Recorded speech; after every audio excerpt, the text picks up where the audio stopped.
Number 52 देखने से पहले आप मेरी 51 वीडियोस जरूर देखिए मेरी प्लेलिस्ट में जाके ग्रामर रूल्स की।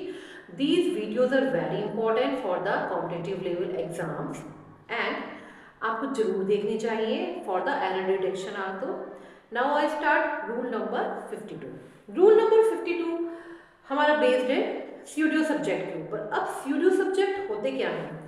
अब ये स्यूडो सब्जेक्ट हैं वो एक तरह से डमी सब्जेक्ट की तरह काम करते हैं। ये होते हैं इट और हमारा स्यूडो सब्जेक्ट होता है देयर। और मैं आपको समझाती हूँ। A pseudo subject also called a dummy subject is an artificial word like it or there that serves as the subject of a sentence where no real subject is available. Its primary function is grammatical and as English sentences require a subject but it does not have a specific semantic meaning on its own. अब इसका क्या मतलब है?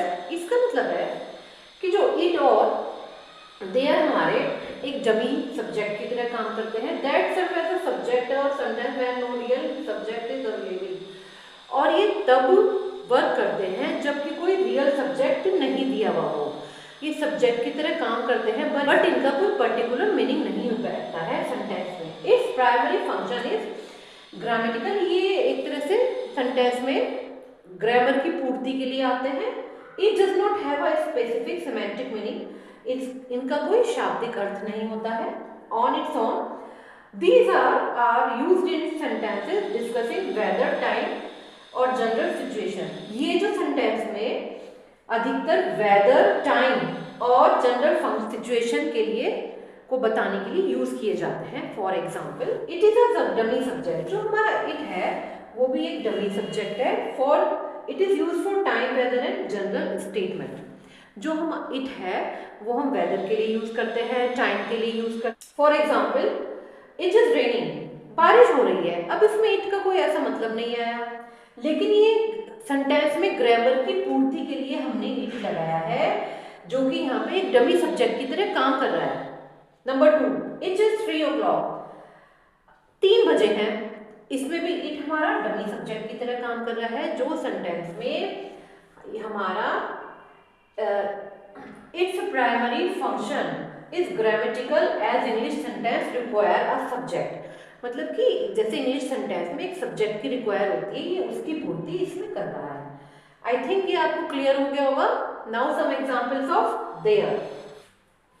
अब है there के examples. There is a dummy subject used to introduce the existence of something. मतलब कि देयर जब आता है वो किसी भी सेंटेंस में किसी भी चीज के अस्तित्व को दर्शाता है। जैसे there is a book on the table. अब यहाँ पे जो देयर आया है इसका क्या मतलब हुआ कि there is a book on the table, एक बुक टेबल के ऊपर है। यानी जो देयर यहाँ आया है वो किसी भी चीज के अस्तित्व को दर्शाता है कि वो वहां पर है। अब है next there are many reasons for this, कि इस चीज के काफी सारे रीजन है, इस चीज के काफी सारे कारण हैं। तो यहाँ भी देयर किसी चीज के अस्तित्व को दर्शाने के लिए as a dummy subject use हुआ है। अब जो हमारा स्यूडो सब्जेक्ट है उसमें हमारे इट और देयर दोनों आते हैं। दोनों ही हमारे सब्जेक्ट की तरह यूज होते हैं। इस तरह से आपको ये कॉन्सेप्ट समझ में आ गया होगा। ये था रूल नंबर 52।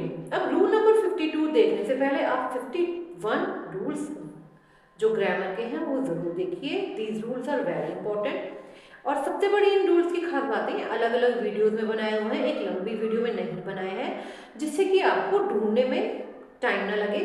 क्योंकि कॉम्पिटिटिव लेवल एग्जाम्स के बच्चों के लिए time is very very important. आप अलग अलग वीडियोस में जाकर टॉपिक के अकॉर्डिंग देख सकते हैं। इसलिए मेरे चैनल को सब्सक्राइब करिए, लाइक करिए। Thank you.